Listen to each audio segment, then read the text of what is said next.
But there are some beautiful studies published in Cell Reports last year and the year before showing that people who take a 20-minute nap within the 4 hours after triggering learning, they learn much faster. In other words, the brain rewires much faster. There's a replay of the neurons very fast at something like 10 or 20x the speed that normally they would be rehearsing it. So you're getting more repetitions.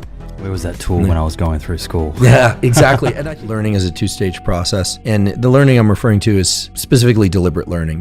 Children are learning passively all the time. They're taking in new information. Their brain it's not a complete tabula rasa. It's not a complete blank slate. There's some hardwired functions they show up with, like breathing, like heart rate, controlling heart rate. That helps. But that helps. Offload as much as you can to the genetic program to hardwire the nervous system so they can learn how to walk. And walking is a good example. A kid learns how to walk and then walks reflexively. But of course, at any stage, you can think about how you're walking. That's this flexible transition between voluntary and involuntary movement. But you have to learn how to walk. What we're talking about now is generally deliberate learning, language learning, skill learning, learning knowledge of any kind, learning how to, navigate the emotional dynamics of a relationship, anything. 2 phases. One is active engagement and focus. Much of the trigger for neuroplasticity as a process is engaged by dopamine and norepinephrine and a molecule called acetylcholine, which is liberated from multiple sources. That we always talked about how acetylcholine controls the contraction of muscles, but in the brain, acetylcholine mainly comes from 2 sets of neurons, one in the brainstem and another in the basal forebrain. It serves as a kind of a highlighter, marking particular connections or neurons that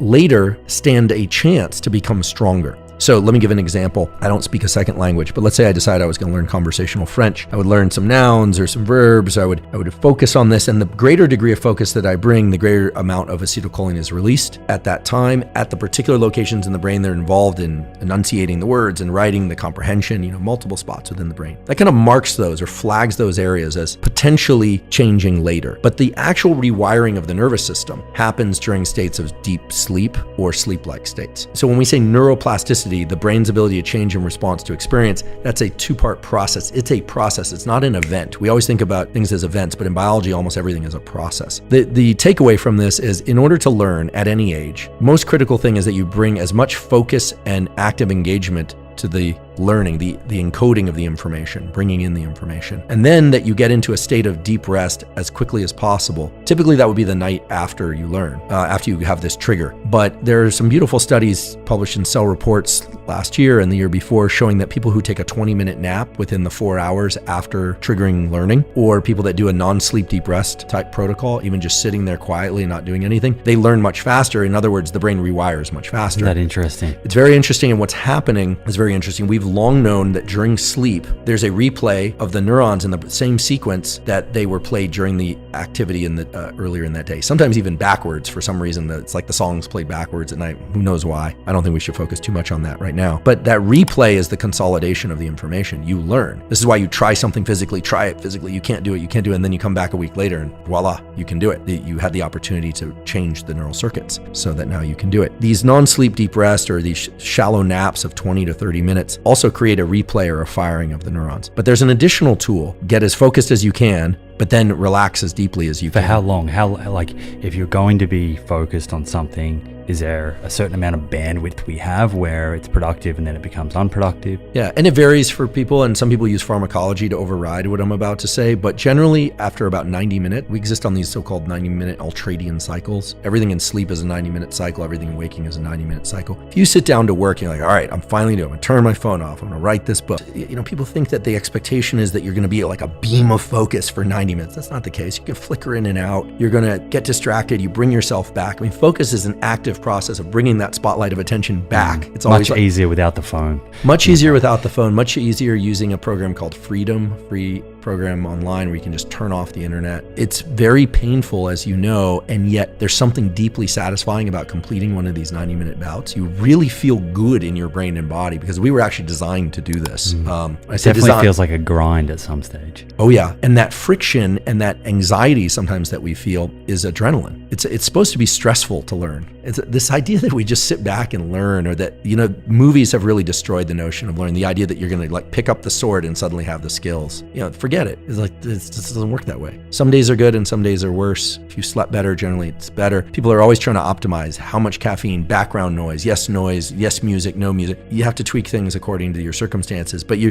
after about 90 minutes, you should really take a break and let your mind go idle somewhat. Ideally, you would take a 20-minute nap or a 30-minute nap or do a non-sleep deep rest protocol within the first hour to 4 hours after that. But a lot of us have a lot of demands. You go straight from a 90-minute bout to commuting. Sleep that you get that night is going to be the most powerful tool for wiring the nervous system. That's when it really happens. And so we can talk about tools to get into deep sleep and stay asleep more if you like. But there's another thing that you can do, which is that there's a beautiful literature on what's called gap learning effects, where let's say, and this has been looked at for physical skill learning, for music learning, math, etc., where if every couple of minutes, just randomly during your intense learning or focus, you pause and you just take 10 seconds and do nothing. Just let your brain idle, eyes open or eyes closed, doesn't matter. What happens is your rates of learning actually increase. And the reason is, now they've done neuroimaging on this, really excellent studies published in great journals, show that during those little gaps that you're taking, there's a replay of the neurons very fast at something like 10 or 20x the speed that normally they would be rehearsing it. So you're getting more repetitions by stopping every once in a while. Now, you actually have to do the work and how many of these to insert, and it should be random. So there are some free apps out there where you can set like a random buzzer, or just every once in a while you're writing or trying to do something, you just pause and do nothing. Where was that tool when I was going through school? Yeah, exactly. And I think that the science on this dates back about 20 years, but it's only now that there's enough of what I call a kind of center of mass around these studies that really point to the fact that gap learning effects are really strong. They're very beneficial. You learn faster. So it's focus, rest, focus, rest, focus, rest. And that can be done on the micro level, like within that 90-minute block. Let's just make up a number for fun so people have something to anchor to. If you're going to sit down and do an hour of work, let's say for every 60 minutes of focus or learning that you try and do, introduce 30 gaps of 10 seconds at random, truly at random, not on a regular interval. And then sometime later that day, if you can, do an NSDR, non-sleep deep rest. And if you can't, okay, no big deal. You won't learn as fast, but you'll still learn, provided that you get into deep sleep that night. Let's say you have a lousy night's sleep. You'll still learn, but you won't learn as well. And maybe the next night you stand a chance of encoding that information. So neuroplasticity involves a very strong trigger, and then deep relaxation is when the actual rewiring occurs. And there are exceptions to this, but I should just mention, because it brings us back to an earlier point, that when